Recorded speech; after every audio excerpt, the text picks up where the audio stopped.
Greetings, friends, and welcome back to Now You Know, your spot to learn about anything and everything. For this week's episode, we'll be celebrating Halloween by talking about jack-o'-lanterns. We'll go over the history and even do a little celebrating of our own.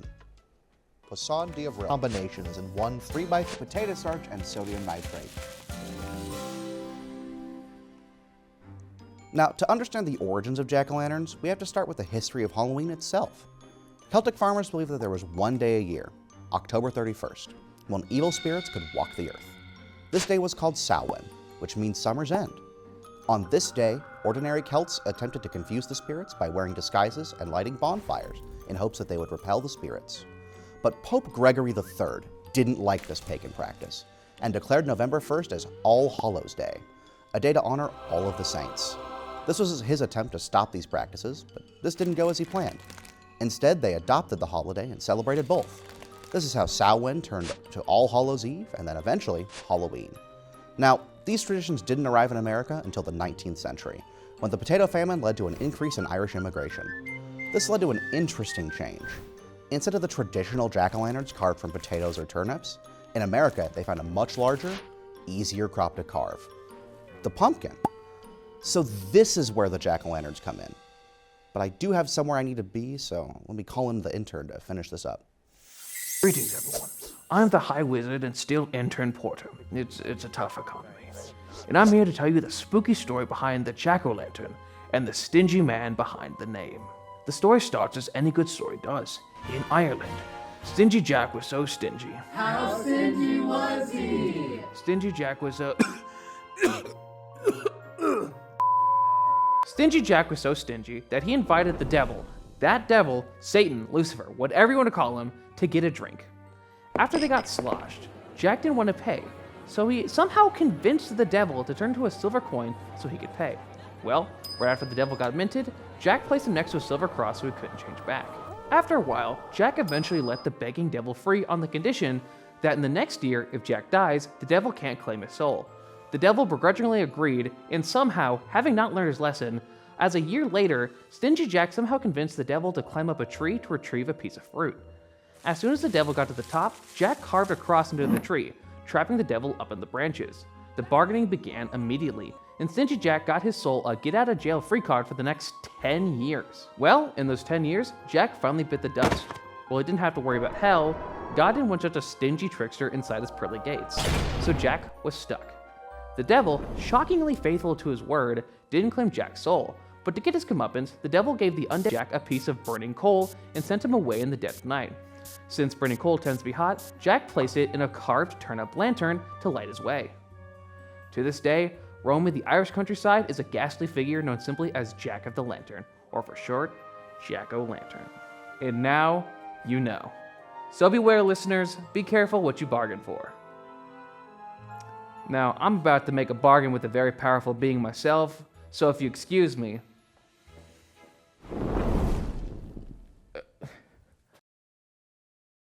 What are you doing here?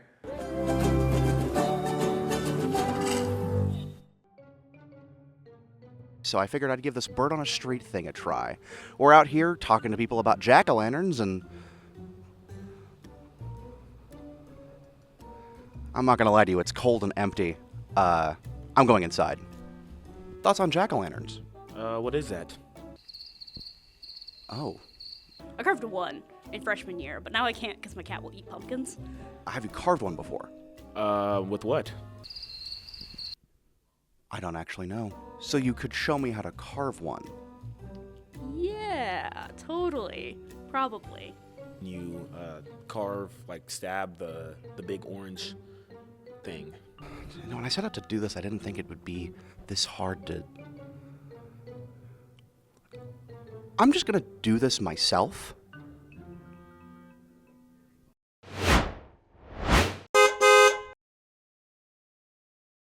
All right, Parker, I have a big question for you. Have you ever carved a jack-o'-lantern before? If I recall, I don't think so. I think I just ate the pumpkin seeds. Alexis, have you ever carved a jack-o'-lantern before? Yeah, I have. Okay, and what was the design? You know what? I actually can't remember. Probably something like nature-y. I love just doing nature drawings or sketches, that kind of thing. Have you ever carved a jack-o'-lantern before? Okay, so have you guys ever carved a jack-o'-lantern before? Yes. Okay, and what kind of design did you do on it? I think I did a Jack Skellington.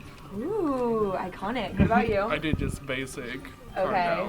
Yup, me too. Just a basic pumpkin. Jessica, have you ever carved a jack-o'-lantern before? Yes, kind of gross, but yes. What kind of design did you do? I like the cute ones. Like, I don't want to make them scary, so I Yep. just put a cute face on it. No comment. Do you have any big plans for Halloween? Like, what are you dressing up as? I'm gonna wear a Batman mask and roam Maryville. I'm gonna be Charizard. Oh, what's that? It's a Pokemon. Oh, okay, cool. It's very minimal. I'm just gonna put a cleaver through my head. That's minimal? Yeah, I'm being a cowboy. Love it. Being a ghost. Freddie Mercury. Oh, that's iconic. I'm gonna need to see that one. I'm gonna be a Powerpuff Girl with some of my friends. I'm gonna be the pink one, so excited. That's actually what I did my sophomore year. Twins. Yes. I'll have to show you a picture. Later. Is there anyone we know that can carve a jack-o'-lantern? I think I know someone. Who? Avery.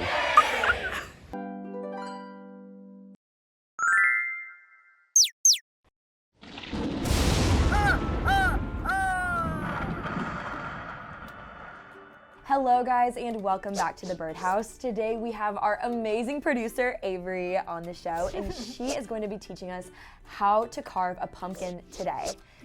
I'm so excited to be here and Tyrell and I actually brought you a little present. This is iconic. Bah. So today Avery has brought us these really cute Pumpkin Masters stencils. And so we're actually gonna pick our designs and Avery will take it away from here. So both of these are cat themed, which I think is so fun.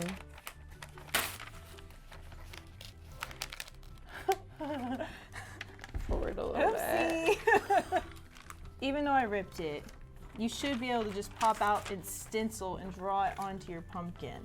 So let's try that. And then yours, we'll just tape it on there. Okay. Wow. Okay, now we have our tools, which these actually came with markers. So I can trace my stencil. That is so nice. In the meantime, I will be taping this cute little cat to my pumpkin. And this pumpkin has a flat side, so I think that's the one I'm gonna use. Hopefully I don't cut a finger off today, y'all. That'd be some good content Sierra was telling us though, So Avery, how long have you been carving pumpkins for? I've probably carved a pumpkin almost every year. My parents would do it and I would just like be there with them. Mm-hmm. And then we've always had pumpkin carving competitions as a family. Fun. So you're a pro. Yeah, I would say. So in your life, they might not turn out looking like pros, but they know how to do it like okay, a pro, good. I guess. Yay! Okay, but I think we're gonna pause and get these on and then we'll check back in with you guys. Perfect. We're ready to start carving. Yay! So now that we have our stencils on, for my stencil, I'll go in with a marker and trace it, whereas yours, you'll take this and what I like to do is kind of go onto the key points and jab it and make holes. So then when you take the stencil off, you'll see the holes and just trace there. So if you want to start doing that, I'll outline. Yes. My mom's gonna be freaking out when she's watching this. Like, Katie, she doesn't know how to use tools. Almost got mine sketched out, so I'm gonna rip off my stencil. Woohoo! That looks good. And we have poked one of two eyes, so this might be time for a little intermission. I have a feeling it's gonna be like the 12 years later thing from SpongeBob. A little longer than a few minutes later. So now that you have this, we'll pull off yours. I'm finished drawing. And then it's a little, oh wow. It's a little hard, but you can see this is kind of the Yeah, tactic. could I draw it? Yeah. Next, so then I You can go just ahead and see it? And then while you do that, I'm gonna go ahead and start carving out. So what we'll do is carve the top off your pumpkin. Okay. And the thing that you need to do is make sure you have it at a slight angle, because if you have it too straight up and down, the hole is just gonna go right through your pumpkin. Oh. And it won't actually sit on top like the little lid. Yes. Okay, next is the ears. Oh, this is gonna be cute. Oh, look, and I'm done. It's that easy? Yeah. Oh my gosh. And then see, because it has an angle, it'll like sit on there rather than just falling right through into your pumpkin. Oh my gosh. Okay. And it doesn't have to be quite the whole way around. Okay. But just go up and down. And keep the knife, try and keep the knife in there the whole time. Oh, wow. Why is this so hard for me? Do you want me to finish it? Please, please. Okay.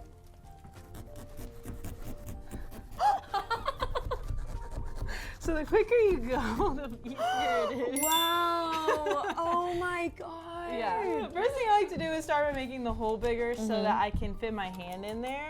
So I'll just go around the edge like this. Just do the bottom. Don't get too close to the top because you don't. Yeah. One thing about carving pumpkins is you want to get all the gunk out, but you don't want to get the walls of your pumpkin too thin because then it will start to cave in quicker. Yeah. Okay. Yeah. Okay, pumpkin guts. All right, y'all. The hat's coming off. K-Fly is getting a little overheated. All right. Who's ready to get into this pumpkin? All right, now that we have our stencils and our guts all out of here, I think it's time to start carving. Yeah. Yay!